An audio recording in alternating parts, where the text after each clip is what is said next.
महाशिवरात्रि के इस सांस्कृतिक कार्यक्रम की अध्यक्षता कर रहे सम्मानित शिक्षक मिथिलेश जी, इस मंच पे उपस्थित बारू के पूर्व प्रमुख सम्मानित रंजन जी, इस मंच पे उपस्थित राजीव चक के सम्मानित मुखिया उदय पासवान जी, पूर्व मुखिया आप लोकप्रिय मुखिया सम्मानित चंदन जी, इस मंच पे उपस्थित हमारे पूर्व पंचायत समिति कृष्णा जी, योगेंद्र पासवान जी, और इस धर्म को, क्योंकि महाशिवरात्रि एक पर्व ही नहीं, एक हमारा सनातन धर्म है जो जिंदा करता है हमारी संस्कृति को, हमारी सभ्यता को।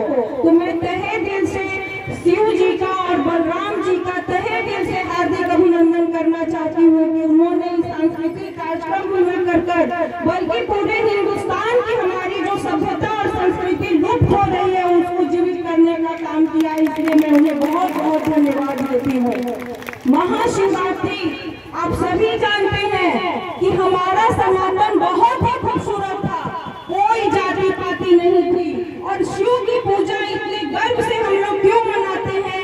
क्योंकि आज शिव का विवाह होता है और सभी जानते हैं कि जब शिव की शादी हो रही थी तो उस समय वहाँ के लोगों से पूछा गया कि आप किस गोत्र के हैं, आपका कुल क्या है? तो वहाँ पर सब जब नारद जी आते हैं और उन्होंने वो कहते हैं कि शिव अजन्मा है और शिव मानव के लिए बना है, ये मानव समाज के लिए नहीं बल्कि पूरे ब्रह्मांड के लिए बना है। और आप सभी जानते हैं शिव का ही कहना है कि शिव इस प्राकृतिक में जो भी चीज है उसका कहीं न कहीं इस प्राकृतिक में उसका उपयोग है।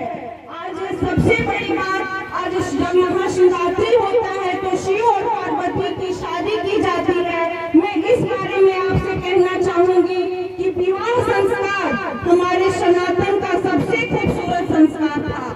कोई भी समाज तभी चलता है, ये मनुष्य जाति अभी तक अगर आगे बढ़ रही है तो विवाह संस्कार से, और हमारा धर्म तो विवाह संस्कार को भी पूजा मानता है।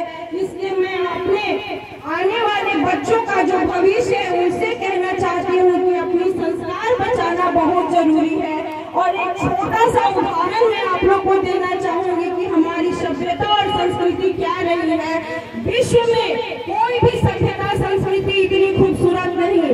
अगर आप विश्व के किसी भी देश की सभ्यता पढ़ते हैं तो वहाँ जन्म के आधार पर, त्वचा रंग के आधार पर, शिक्षा के आधार पर वहाँ की संस्कृति जिंदा थी।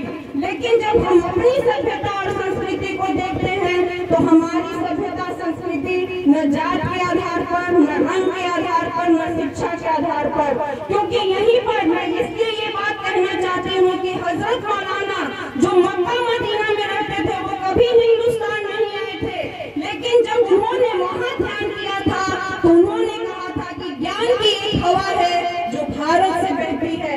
क्योंकि भारत में कभी भी सबसे बड़ा अगर कल्याण किसी का माना गया है तो मानव कल्याण ही कोई सबसे बड़ा धर्म माना गया है। मानव की ही सभ्यता और संस्कृति बचाने के लिए आज विश्व में भी आप देख रहे हैं, अभी छोटा सा हमारे यहाँ बहुत बड़ा रूप लिया महाकुंभ का। महाकुंभ बताता है कि हमारी सभ्यता और संस्कृति क्या है। प्रत्येक व्यक्ति को लगता है वो एक ऐसी संस्कृति है जिसको बचाना भी बहुत जरूरी है। वो संस्कृति हमें एक करती है, हमें एकजुट करती है, और जब हम एकजुट हो जाएंगे तो समाज का कल्याण हो जाएगा, देश का कल्याण हो जाएगा।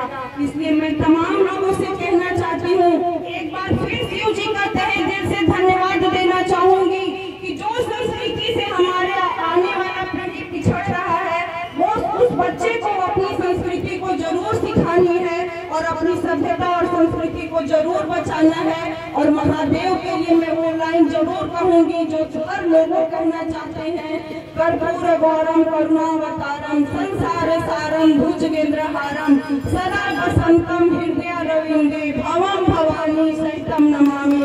इसलिए मैं